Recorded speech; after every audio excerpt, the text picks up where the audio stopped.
হাওয়া বদলাচ্ছে, দিল্লিতে হাওয়া বদলাচ্ছে। তৃণমূলের যারা বেসুরো তারা গতকাল বৈঠক করেছেন, তারা শুভেন্দু অধিকারীর সঙ্গে বৈঠক করেছেন, মুখ্যমন্ত্রী শুভেন্দু অধিকারীর সঙ্গে। এবং তৃণমূলের যারা বেসুরো 20 জন, 28 জনের মধ্যে থেকে 20 জন তারা এক জায়গায় হয়েছেন, আলাদা ব্লক করছেন এবং হয়তো এই সংখ্যাটা বাড়তে পারে। এই সব যখন হচ্ছে তার আগে রাজ্যসভার সাংসদ পদ থেকে তৃণমূল থেকে ইস্তফা দিয়েছেন সুখেন্দু শেখর রায়। এবং সুখেন্দু শেখর রায় যখন সরে গেছেন দল থেকে, তখন তিনি বলছেন যে তিনি এই দলে থাকতে চাইছেন না। দুর্নীতি, তিনি বলছেন যে এই দল মানুষের সঙ্গে যোগাযোগ বিচ্ছিন্ন হয়ে গেছে। দীর্ঘদিনের সাংসদ, দীর্ঘদিনের রাজনীতিবিদ সুখেন্দু শেখর রায় তৃণমূল থেকে সরে গেলেন। তারপর আমরা দেখলাম কি পরবর্তীতে একটা আলাদা ব্লক হয়ে গেল এবং এই আলাদা ব্লক যারা যারা বেসুরো তারা মুখ্যমন্ত্রী শুভেন্দু অধিকারীর সঙ্গে তারা বৈঠক করলেন এবং তারা আবেদন জানালেন যে তারা এনডিএর সঙ্গে থাকতে চান। তারা বললেন তারা এনডিএর সঙ্গে থাকতে চান। তারা এই যারা যারা বাকি 8 জন রয়েছে তাদের সঙ্গে কোনো সম্পর্কই রাখতে চান না, কোনো রাজনৈতিক সম্পর্ক রাখতে চান না। পরবর্তীতে দেখা গেল যে সাংসদদের মধ্যে 2 জন সাংসদ প্রশাসনিক বৈঠকে আছে, মুখ্যমন্ত্রীর প্রশাসনিক বৈঠকে। তো শুরুটা করছিলাম শুভেন্দু শেখর রায়কে দিয়ে। সরাসরি আমার সঙ্গে নয়াদিল্লি থেকে শুভেন্দু শেখর রায় এই মুহূর্তে রয়েছেন। নমস্কার শুভেন্দু শেখর দা। আমি অতনু, স্টুডিও থেকে। নমস্কার।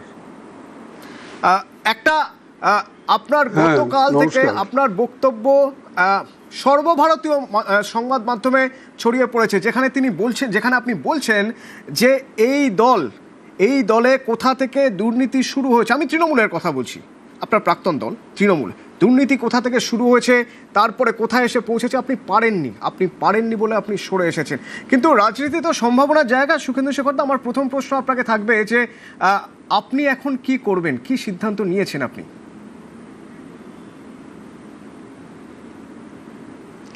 আমার রাজনৈতিক জীবন 59 বছর, আগামী বছর 60 বছরে পূর্ণ হবে যদি আমি রাজনীতিতে থাকি। আর যদি রাজনীতি ছেড়ে দিই তাহলে আমার এখানে ইতি হয়ে গেল। তো এটা একটা বড় সিদ্ধান্তের ব্যাপার যে এতদিন রাজনীতি করার পরে রাজনীতিটা ছেড়ে দেব নাকি আমি রাজনীতিতে কন্টিনিউ করব। এইটাই নির্ণয় নেওয়ার আগে আমাকে অনেক কিছু ভাবতে হবে, আর এটা খুবই বড় সিদ্ধান্ত। আর আমার পারিবারিক কিছু সমস্যা রয়েছে, আমার নিজস্ব শারীরিক সমস্যা আছে, সব কিছু নিয়ে আমাকে একটু সময় নিয়ে এটাকে ভেবে একটা সিদ্ধান্তে আসতে হবে যে আমি অন্য কোনো দলে যোগ দেব নাকি রাজনীতিটাই চিরকালের জন্য ছেড়ে দেব। সুখেন্দু শেখর দা, আপনি দীর্ঘদিনের দিল্লির রাজনীতির সঙ্গে যুক্ত রয়েছেন। যে উদ্ভূত পরিস্থিতি গত কদিন ধরে তৈরি হয়েছে, বা বলা ভালো 4 তারিখ 4 মের পর থেকে শুরু হয়েছিল, বাংলার সেই হাওয়া গিয়ে এখন ঢেউ গিয়ে পৌঁছেছে দিল্লিতে। এর আগে কখনো এই রকম পরিস্থিতি, মানে এত কম সময়ের মধ্যে 1 মাসের মধ্যে কোনো রাজনৈতিক দলের এরকম পরিস্থিতি আপনার মনে পড়ছে? না, কখনো ঘটেনি। অজয় মুখার্জি 1966 সালে কংগ্রেস থেকে বেরিয়ে এসে বাংলা কংগ্রেস খুলেছিলেন, বামপন্থীদের সঙ্গে হাত মিলিয়ে 2 বার মুখ্যমন্ত্রী হয়েছিলেন, কিন্তু 5 বছরের মধ্যে তার দলকে তিনি কংগ্রেসের সঙ্গে মিশিয়ে দিতে বাধ্য হয়েছিলেন পরিস্থিতির কারণে। তো এইটা একটা নজির আছে পশ্চিমবাংলায়। কিন্তু 1 মাস মানে ফলাফল প্রকাশের 1 মাসের মধ্যে বিধানসভায় তৃণমূল কংগ্রেসের 80 জন নবনির্বাচিত বিধায়কদের মধ্যে 60 জনেরও বেশি তারা আলাদা ব্লক করে বিরোধী দলনেতার স্বীকৃতি পেয়েছেন মাননীয় স্পিকারের কাছ থেকে। এই ধরনের নজির বাংলার ইতিহাসে নেই। আপনি একটু আগেই বলছিলেন আপনার 59 বছরের রাজনৈতিক জীবন, সেই রাজনৈতিক জীবনের অভিজ্ঞতা থেকে যদি আমাদের একটু ভাবতে সাহায্য করেন, তৃণমূলের কি হবে?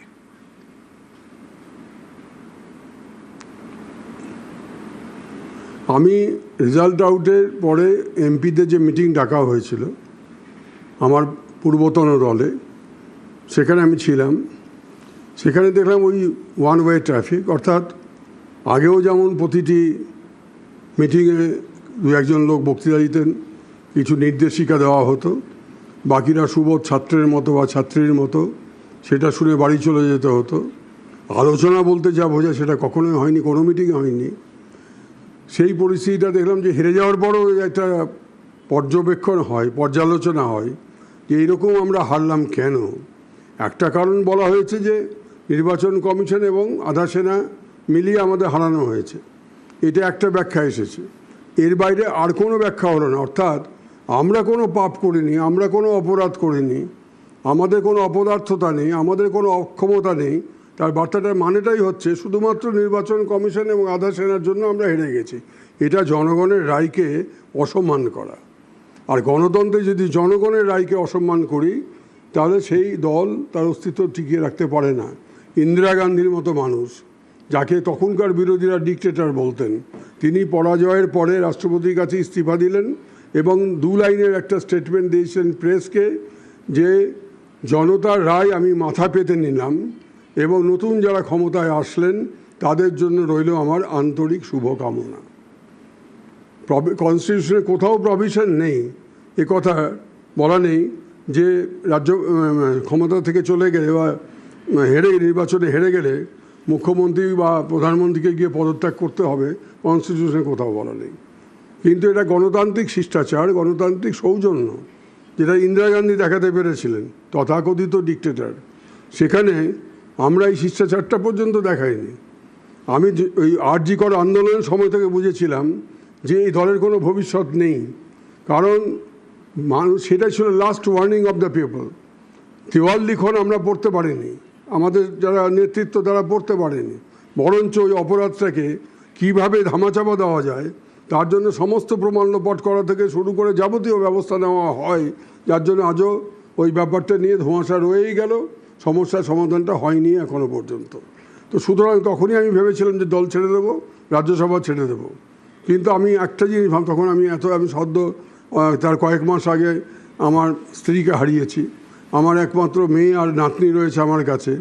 আমার যদি কিছু ঘটে, কারণ আমাকে সুপারি কিলার দিয়ে মারিয়ে দিতে পারে। কারণ অনেক জায়গায় এরকম হয়েছে যে আমাদের দলের লোক সুপারি কিলার দিয়ে আরেকজনকে দলের লোককে মেরে দিয়েছে। আপনাকে সুপারি কিলার দিয়ে হ্যাঁ, মালদা ইংরেজবাজার পুরসভার ভাইস প্রেসিডেন্ট, আমি আপনাকে নাম দিয়ে আমি আপনাকে উদাহরণ দিচ্ছি।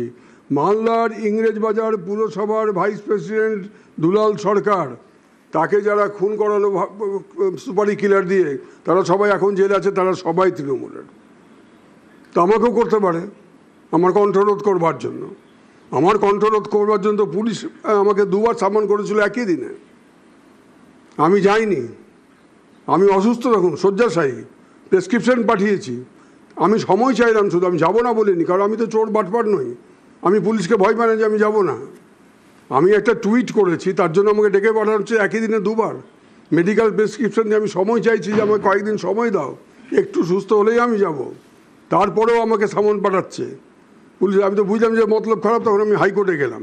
তারপরে ওরা আমার সঙ্গে কম্প্রোমাইজ করলো, যাকে সেটা পুরনো কথা। কিন্তু আমি সেদিন বুঝতে পেরেছিলাম মানুষের চোখে কী ভাষা। আমিও ধর্নায় বসেছিলাম, কলকাতাতেও বসেছি, দিল্লিতেও আমি 10 জন লোককে নিয়ে মোমবাতি নিয়ে দাঁড়িয়েছিলাম।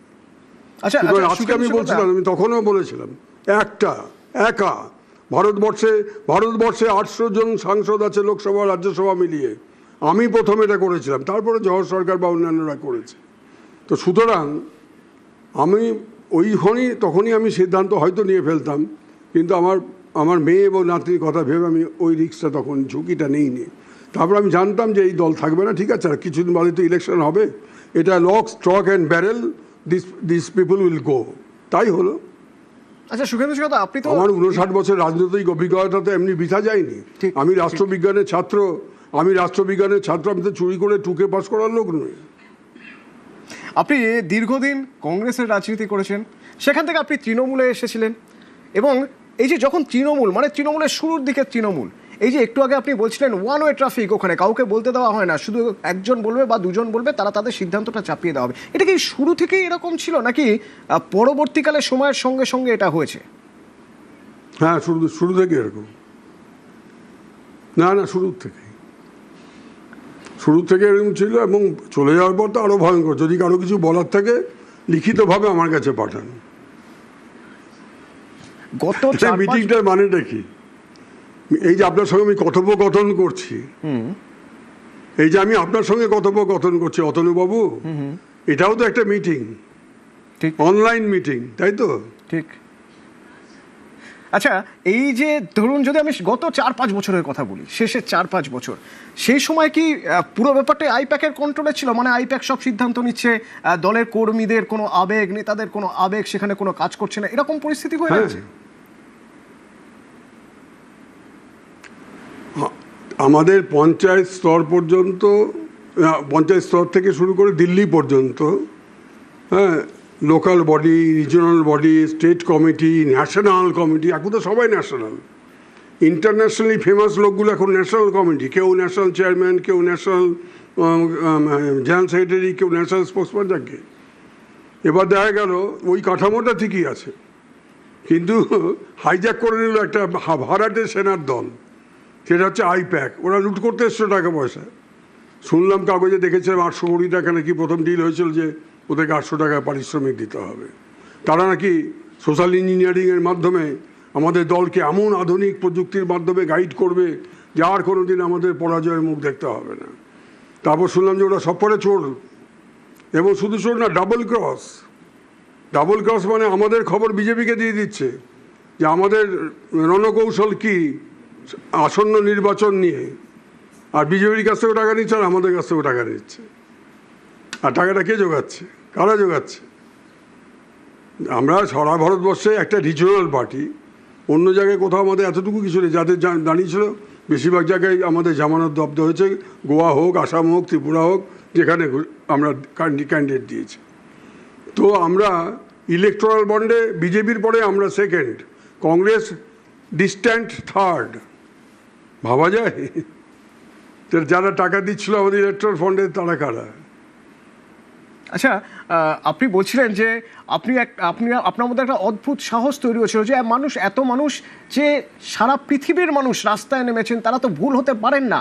আরজি করের সময় আপনিও রাস্তায় নেমেছিলেন। এই যে আপনি খুন হয়ে যেতে পারেন, আপনি এটা জানতেন, আপনি এটা জানার পরেও রাস্তায় নেমেছেন, এই সাহসটা কি আপনার বাবার থেকে? মানে আমি শিবেন্দু শেখর রায়ের কথা বলবো, স্বাধীনতা সংগ্রামী, এবং মালদায় যার গুরুত্বপূর্ণ একটা ভূমিকা ছিল। আমার তো মনে হয় যে মালদাকে ভারতভুক্তিকরণের জন্য,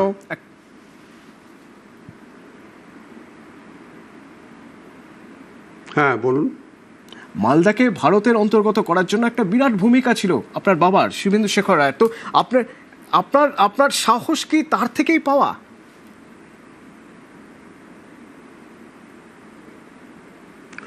হ্যাঁ, আমার বাবা প্রথম জীবনে ছাত্র অবস্থায় যুগান্তর দলের সদস্য ছিলেন।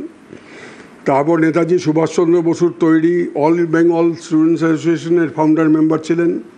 তারপর যখন সুভাষচন্দ্র বসু প্রদেশ কংগ্রেস সভাপতি হন, তখন থেকে ওনারা সক্রিয় কংগ্রেস নেতা হিসেবে কাজ করেছেন দীর্ঘদিন।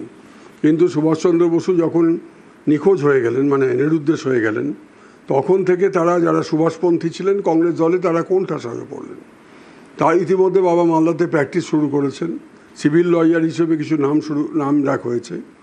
এরপর তো গোটা দেশ ভাগ হয়ে গেল, মানে ভাগ হয়নি, মানে রাজনীতিটাই হয়ে গেল হিন্দু মুসলমানের রাজনীতি। বাকি সব ইডিওলজি পেছনে চলে গেল। কারণ জিন্না দাবি করলো পাকিস্তান ধর্মের ভিত্তিতে, আমি ওই ইতিহাসে যাচ্ছি না। কিন্তু কথা হচ্ছে যে তখন হচ্ছে একটা বড় ধর্ম সংকট, যে আমরা যদি, কারণ ধর্মের ভিত্তিতে যদি ভাগাভাগি হয়, তো মালদা তো পূর্ব পাকিস্তানে চলে যাবে, কারণ ওটা তো মুসলিম প্রধান জায়গা। ওই ফর্মুলা অনুযায়ী তো ওটা পূর্ব পাকিস্তানে চলে যাবে। তখন বাবারা, কংগ্রেসের নেতারা সবাই মিলে, জমিদাররা, কারণ তখন সমাজে জমিদারদের অনেকটা প্রভাব ছিল, আমার দাদুও জমিদার ছিলেন, কৃষ্ণেন্দু নারায়ণ চৌধুরী যে ইংরেজবাজার পুরসভার চেয়ারম্যান, ওর পূর্বপুরুষ, তারা মালদার সবচেয়ে বড় জমিদার ছিলেন। তো এরা সবাই মিলে রাজনৈতিক, অরাজনৈতিক, সামাজিক নেতৃত্ব যারা দিচ্ছিলেন, তাদেরকে সংঘবদ্ধ করে আমার বাবা এলাকায় এলাকায় এলাকায় এলাকায় হিন্দুদেরকে সংগঠিত করলেন। কারণ ডক্টর শ্যামাপ্রসাদ মুখার্জি তখন বাবাকে মালদায় এসেছিলেন সফরে, বাবাকে চিনতেন ইউনিভার্সিটির সময় থেকে, উনি ভাইস চ্যান্সেলর ছিলেন। বাবা তখন স্টুডেন্টস লিডার ইউনিয়নের এমএ পড়ছেন। তো বললো যে তুমি দায়িত্ব নাও, তুমি হিন্দু মহাসভা সম্পাদক হও মালদা জেলার। বাবা রাজি হলেন, কারণ বললো যে অস্তিত্ব সংকট, তখন তো আর অন্য কোনো রাজনীতি নেই, আমরা পূর্ব পাকিস্তানে যাব নাকি ইন্ডিয়াতে থাকবো, এটাই মূল প্রশ্ন। তারপর বাউন্ডারি কমিশনে বাবা অ্যাপিয়ার করলেন ডক্টর মুখার্জির নির্দেশে।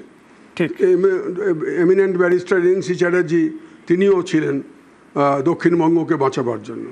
তো হলো, তারপর তো অ্যাওয়ার্ড হলো 3 দিন বাদে, 17ই আগস্ট আমরা স্বাধীনতা পেয়েছি। আমরা 15ই আগস্ট পাইনি, পাকিস্তানের পতাকা উঠেছিল মালদাতে, সেসব অনেক কাহিনী। এবং প্রধানমন্ত্রী আমার বাবাকে মালদাতে এসে তার জনসভাতে যখন আমার বাবাকে শ্রদ্ধা জানাচ্ছেন, এবং বাংলার বিজেপির সভাপতি শ্রমিক ভট্টাচার্য, এখনকার মুখ্যমন্ত্রী মাননীয় শুভেন্দু অধিকারী, কেন্দ্রীয় মন্ত্রী সুকান্ত মজুমদার, এরা সবাই মিলে আমার বাবার একটা বিশাল অয়েল পেন্টিং ওনাকে উপহার দিচ্ছেন। সন্তান হিসেবে তো আমরা গর্বিত, মালদার মানুষ হিসেবে তারা সবাই গর্বিত। কিন্তু এই যে আপনি জিজ্ঞেস করলেন যে আপনার সাহসটা কি বাবাকে দেখে, আমি আপনার প্রশ্নের উত্তরটা এক লাইনে দিচ্ছি। আমাদের ডিএনএতে বোধহয় বাবার ওই সাহসটা আছে প্রত্যেকে। আমার ভাইরা কেউ রাজনীতি করে না, আমার বংশের কেউ রাজনীতি করে না, কিন্তু তারা সবাই মাথা উঁচু করে চলে, খুব হাম্বল লাইফ লিড করে। আমরাও তাই করি, আমার বাবাও তাই করতেন। শিবেন্দু শেখর রায় শুরু নেতাজি সুভাষচন্দ্র বসুর হাত ধরে, তারপরে আস্তে আস্তে মালদায় তার যে কাজ, সেই কাজের পর তিনি শ্যামাপ্রসাদ মুখোপাধ্যায়ের হাত ধরে ধরে চলে এলেন হিন্দু মহাসভায়।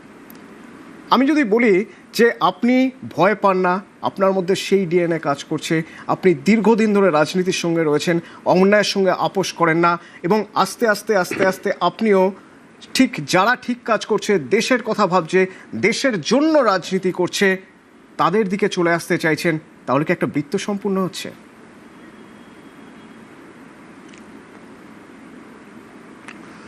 আমি এখনও কোনো দলে যোগ দেবো কিনা আমি ঠিক করিনি, কিন্তু আমি একটা কথা বলছি, আমার যেটা পৃথিবী থেকে বিদায় নেওয়ার আগে আমার আরও অনেক বৃদ্ধ মানুষ যারা পশ্চিমবাংলায় রয়েছেন, তাদের মতো আমারও একটা প্রত্যাশা, যেটা আমি মাননীয় মুখ্যমন্ত্রীকেও বলেছি, যে আপনার কাছে কিন্তু মানুষের প্রত্যাশা অনেক বেড়ে গেছে।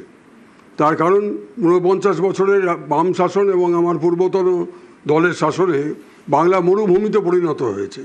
এই বাচ্চা বাচ্চা ছেলে মেয়েগুলো পাশ করে বসে আছে, আর একটা অশান্তিকর পরিবেশ, সবসময় চলবে না, ভেঙে দাও, গুড়িয়ে দাও, জ্বালিয়ে দাও, পুড়িয়ে দাও, এই আমাদের 60-এর দশক থেকে শুনতে শুনতে বুড়ো হয়ে গেলাম। এবং কেন্দ্র বিরোধী একটা সমস্ত, সবসময় জানে আমরা ভারতবর্ষের মানচিত্রের বাইরে, কেন্দ্র সরকারের বিরুদ্ধে জিহাদ ঘোষণা করা। আমরা কি জিহাদি, নাকি আমরা সাংবিধানিক পথে সমস্যাগুলো সমাধান করে আমরা কেন্দ্রের সঙ্গে একটা সুসম্পর্ক রেখে বাংলার উন্নতি করতে পারতাম না? অন্যান্য রাজ্য করে না।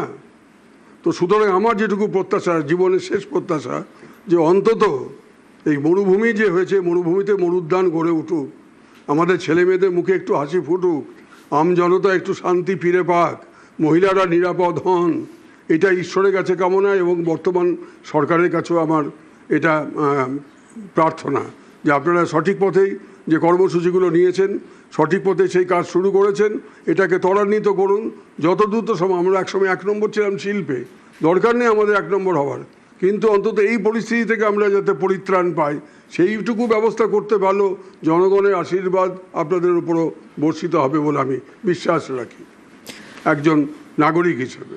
আমি আপনার প্রাক্তন দলের কথাই আবার জানতে চাইব, কারণ এই দলটাই তো 15 বছর ধরে এই রাজ্য, যে রাজ্যের কথা আপনি এতক্ষণ বলছিলেন, এই রাজ্য শাসন করে এসেছে। এই প্রাক্তন দল, সেই প্রাক্তন দলের সর্বভারতীয় সাধারণ সম্পাদক অভিষেক বন্দ্যোপাধ্যায়, যে অভিষেক বন্দ্যোপাধ্যায়ের উপর দলেরই অনেকের ক্ষোভ, কিছু কিছু প্রকাশ্যে এসেছিল আগে, কিছু কিছু প্রকাশ্যে এসেছে পরে। সম্মান নিয়ে কাজ করা যেত না সেখানে, সিনিয়ররা সেখানে সম্মান পেতেন না, মারাত্মক অভিযোগ। যারা দলের একনিষ্ঠ কর্মী তারা বলছেন যে তাদের সম্মান দেওয়া হতো না, অভিষেক বন্দ্যোপাধ্যায় সম্মান দিতেন না। আপনার এরকম কিছু মনে হয়েছে?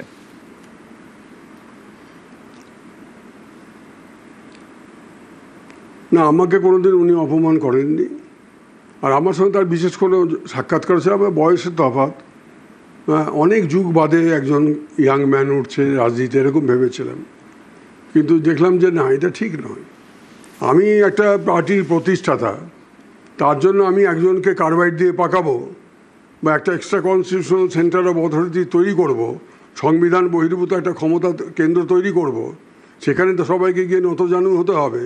বর্ষিয়ার লোকদেরকে বলা হচ্ছে আপনারা উঠে দাঁড়িয়ে অভিবাদন জানান, তিনি যে পরিশ্রম করেছেন তার জন্য স্ট্যান্ডিং ওভেশন দিতে হবে।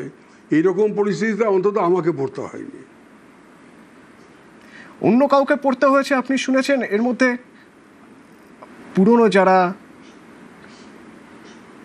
শোভনদেব চট্টোপাধ্যায়, সুব্রত বক্সী, এই যে হেরে যাওয়ার পর যে সব কিসব রিভিউ মিটিং না কিসব হচ্ছিল, না আমি জানি না ওরা দাঁড়িয়েছে, আমি তো সেই মিটিংয়ে ছিলাম না।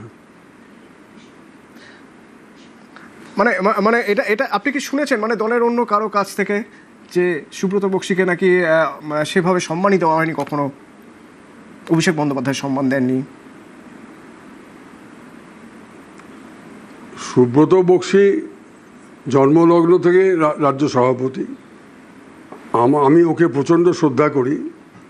ও হচ্ছে সত্যিকারের একজন রাজনৈতিক নেতা, চেষ্টা করেছে বরাবর দলকে যত রকমভাবে আগলে রাখা যায়, কিন্তু শেষের দিকে মনে হয়েছে যে সেও বোধহয় খুব হ্যাপি ছিল না।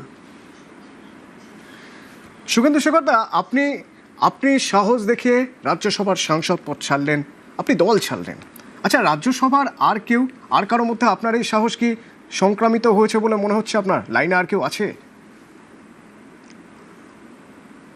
না, আমার কাছে এরকম কোনো খবর নেই, কারণ আমি এখন দল থেকে বাইরে। আমি মোটামুটি এখন রাজনীতি থেকে বিচ্ছিন্ন হয়ে আছি। কিন্তু যেটুকু আমরা খবর পাই, নানাজন, আপনাদের মতো অনেক সাংবাদিক আছে, নানা ধরনের লোকজন আছে সমাজে, যাদের কাছ থেকে অনেক খবর আসে, শুনছি। আর আমার যেটা নিজের ধারণা, আমি কোনো ব্যক্তি সম্পর্কে বলতে পারবো না, এইটুকু আমার স্থির বিশ্বাস যে পশ্চিমবঙ্গ বিধানসভাতে যেভাবে নির্বাচনের ফলাফল বেরোনোর এক মাসও হয়নি, তার মধ্যে ৮০ জন নবনির্বাচিত তৃণমূল কংগ্রেসের বিধায়কদের মধ্যে ৬০ জনেরও বেশি তারা একটা আলাদা গোষ্ঠী তৈরি করে মাননীয় স্পিকারের কাছ থেকে স্বীকৃতি পেয়ে তারা কাজ করছেন। তার প্রভাব ইতিমধ্যে লোকসভায় ব্যাপক হারে পড়েছে, আগামী দিনে রাজ্যসভাতেও পড়বে না, এটা হতে পারে না। আগুন সর্বগ্রাসী, ভাঙন সর্বগ্রাসী। সুখেন্দু শেখরদা, বিধানসভায় ভাঙন, লোকসভায় ভাঙন। বিধানসভা থেকে ৮০ জন বিধায়কের মধ্যে থেকে প্রায় ৬০ জনের উপর তারা বেরিয়ে এসেছেন। এদিকে ২৮ জন সাংসদের মধ্যে থেকে, লোকসভার সাংসদের মধ্যে থেকে ২০ জন, বা সংখ্যাটা আরও বাড়তে পারে, তারা বেরিয়ে এসেছেন। এই যে এতজন বেরিয়ে এলে স্বাভাবিকভাবেই দলত্যাগ বিরোধী আইন থেকে তারা বেরিয়ে যেতে পারবেন বা এড়াতে পারবেন।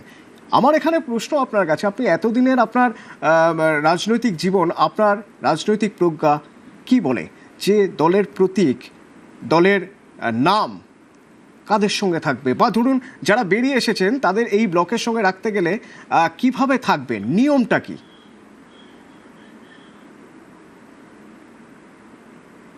না, লোকসভার মধ্যে আলাদাভাবে থাকতেই পারেন, কিন্তু দলের নাম এবং প্রতীক ব্যবহার করতে গেলে বা দলের সম্পত্তি ব্যবহার করতে গেলে নির্বাচন কমিশনের কাছে গিয়ে আইনানুগ পদ্ধতিতে তাদেরকে আবেদন করতে হবে এবং প্রমাণ করতে হবে যে তারাই হচ্ছেন মেজরিটি ইন অল রেসপেক্টস। সেখানে নির্বাচন কমিশনের যে নিজস্ব আইন আছে এবং সাম্প্রতিক কতগুলো রায় আছে সুপ্রিম কোর্টের, সেই রায় অনুযায়ী তারা যদি প্রমাণ করতে পারেন যে তারাই মেজরিটি ইন অল রেসপেক্টস, তাহলে তারা নামও ব্যবহার করতে পারবেন, প্রতীকও ব্যবহার করতে পারবেন। আর তারা যদি না করতে পারেন, তারা একটা আলাদা দলের নামে থাকতে পারেন, তার জন্য আলাদা প্রতীকচিহ্ন পেতে পারেন। আর সাবেকি যে প্রতীকচিহ্ন যেটা আছে জোড়া ফুল, সেটাকে ইলেকশন কমিশন ফ্রিজ করে দিতে পারেন, যে ওই সিম্বল আর কেউ ব্যবহার করতে পারবে না, কারণ সিম্বল নিয়ে বিতর্ক দেখা দিয়েছে। এই ব্লকটা যে বেরিয়ে এলো, এটা ঘটেছে বহুবার কংগ্রেস দলে। হ্যাঁ বলুন। আপনার শুনুন, আমি শেষ করি, এক লাইন। হ্যাঁ প্লিজ। এক লাইন। 1952 সাল থেকে 1969 সাল পর্যন্ত কংগ্রেসের প্রতীক চিহ্ন ছিল জোড়া বলদ। তারপর 1969 সালে কংগ্রেসের স্প্লিট হয়, তখন যে রুলিং কংগ্রেস তারাই মেজরিটি পেলেন এবং তারা প্রতীক চিহ্ন পেলেন গাই বাছুর, জোড়া বলদকে ফ্রিজ করে দেওয়া হলো। আবার 1978 সাল কংগ্রেস দল আবার ভাঙলো। এবার ইন্দিরা গান্ধী কংগ্রেসের হাতে আসলো গাই বাছুর, আর আরেকটা যে ফ্র্যাকশন ছিল তাদের কাছে কী ছিল আমার মনে পড়ছে না, একটা চিহ্ন, দুটো আলাদা চিহ্ন। শেষ পর্যন্ত ইন্দিরা গান্ধীর কংগ্রেসটাই আসল কংগ্রেস হিসেবে স্বীকৃতি পেল নির্বাচন কমিশনের কাছে, মামলা মোকদ্দমা হয়েছে, তাতে ওরা হেরে গেছিল। সুখেন্দু শেখরদা, এই একটা অদ্ভুত জায়গা, ভোটের পর একটা দল জেতে, একটা দল হারে। তো যারা জেতে তারা সরকার গড়ে, যারা হারে তারা বিরোধী আসনে বসে। কিন্তু এখানে দেখা যাচ্ছে যে বিরোধী আসনে বসার জন্য নাকি সই জাল করা হয়েছে, নাকি, কারণ অভিযোগ এটা সই জাল করা হচ্ছে, সই জাল করতে হচ্ছে তৃণমূলকে। এবং তার তদন্ত করতে গিয়ে সিআইডি মমতা বন্দ্যোপাধ্যায়ের অফিসে চলে যাচ্ছেন কালীঘাটে, আবার সিআইডি তদন্তকারীরা চলে যাচ্ছে ক্যামাক স্ট্রিটে অভিষেক বন্দ্যোপাধ্যায়ের অফিসে।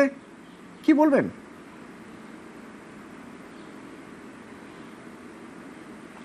এটা অত্যন্ত, যদি ঘটে থাকে, কারণ এটা তদন্ত চলছে, আমি তো যারা তদন্তকারী সংস্থা তারা আদালতের কাছে বা মামলা হয়েছে বোধহয় কোথাও, বা কেস তো রেজিস্টার্ড হয়েছে নিশ্চয়ই, নাহলে পুলিশকে রেজিস্টার না হলে সিআইডি তদন্ত করছে কেন, তো সেটা পরবর্তীকালে জানা যাবে। কিন্তু আমার যেটা অভিনব মনে হচ্ছে যে নিজের দলের মেম্বারদেরকে যদি আমার সঙ্গে থেকে থাকে তার সই নকল করতে হবে কেন?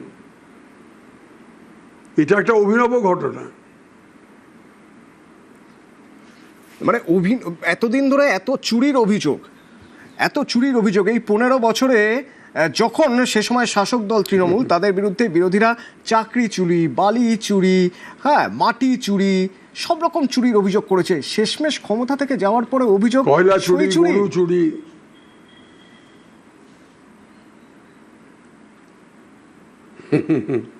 সেটা মানুষ দেখছেন, মানুষ বিচার করছেন যে কত নিচে নামতে পারে এই দল। শুভেন্দু শেখর, যে সময় মমতা বন্দ্যোপাধ্যায় সংখ্যা 1 হয়ে গিয়েছিল 2004 সাল, তারপর থেকে কামব্যাক, মমতা বন্দ্যোপাধ্যায় আবার ফিরে এসেছেন, এখন কি আর সেটা সম্ভব?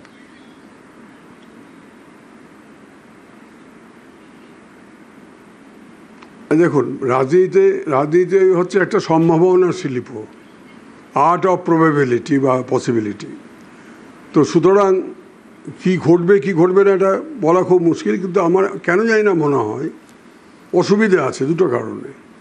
একটা হচ্ছে যে ইন্দিরা গান্ধী যখন ক্ষমতাচ্যুত হলেন 30 বছর কংগ্রেস শাসনের পরে 1977 সালে, তখন তার বয়স ছিল 60, এবং পরপর এমন কিছু ঘটনা ঘটলো, জনতা দলের যে সরকার তার নিজেদের মধ্যে কামড়াকামড়ি অন্তর্দ্বন্দ্ব শুরু হলো। সেই রাজনৈতিক পরিস্থিতির সুযোগ নিয়ে ইন্দিরা গান্ধী সারা ভারতবর্ষ জুড়ে লড়াই করে অনেক অত্যাচার সহ্য করে উনি ক্ষমতায় ফিরে আসতে পেরেছিলেন। এটা ঘটেছিল। কিন্তু আমাদের পশ্চিমবাংলার ক্ষেত্রে এটা ঘটবে কারণ মমতা ব্যানার্জি 70 ঊর্ধ্ব তার একজন রাজনীতিবিদ, তিনি ঘুরে দাঁড়াতে পারবেন কিনা। দ্বিতীয়, আমার একটাই আশঙ্কা যে ঘুরে দাঁড়ানোটা খুবই মুশকিল, কারণ এত কালিমা গোটা দেহে লেগে আছে, যে আপনি বলছিলেন একটু আগে, হ্যাঁ, বালি চুরি, গরু চুরি, কয়লা চুরি, কিছু বাদ নেই। এমনকি আপনি যদি যে পশ্চিমবাংলাতে যত জেলা হাসপাতালগুলো আছে, super speciality hospital, medical college ইত্যাদি, প্রচুর মেশিনপত্র কেনা হয়েছে। অনেক জায়গায় আইসিইউ নেই, আইটিইউ নেই, মেশিনগুলো পড়ে আছে। আবার ওষুধ, স্যালাইন, ইঞ্জেকশন ইত্যাদি বা অন্যান্য জিনিসপত্র হাসপাতাল চালানোর জন্য যা দরকার, এই যে গত 5 বছর কোথা থেকে কেনা হয়েছে, কাদের কাছ থেকে কেনা হয়েছে, টেন্ডার নিয়মিত হয়েছিল কিনা, কোয়ালিটি কন্ট্রোল দেখা হয়েছিল কিনা, কত টাকার বিল পেমেন্ট করা হয়েছে, এটার যদি ফরেনসিক অডিট হয় তাহলে শিক্ষা দুর্নীতিতে যে চেহারা দেখেছেন, ওই মেঝে থেকে সিলিং পর্যন্ত বান্ধবীর ঘরে টাকা পাওয়া যাচ্ছে, তার চেয়েও ভয়ঙ্কর চিত্র হয়তো সামনে আসতে পারে। যদি নতুন সরকার মনে করে যে স্বাস্থ্যক্ষেত্রকে পুনরুজ্জীবিত করতে গেলে আগে এই দুর্নীতিটাকে বন্ধ করতে হবে, কারণ এখন তো জেনেরিক মেডিসিনের যুগ। তো সুতরাং আমার প্রত্যাশা থাকবে যে এই দিকগুলো দেখানো হোক, যে এখানে শিক্ষা ব্যবস্থা, স্বাস্থ্য ব্যবস্থা সব ধ্বংস করে দেওয়া হয়েছে, ও সব 4 ডিগ্রি নিয়ে লোক ঘুরে বেড়াচ্ছে। শুভেন্দু শেখর, ধন্যবাদ। নিউজ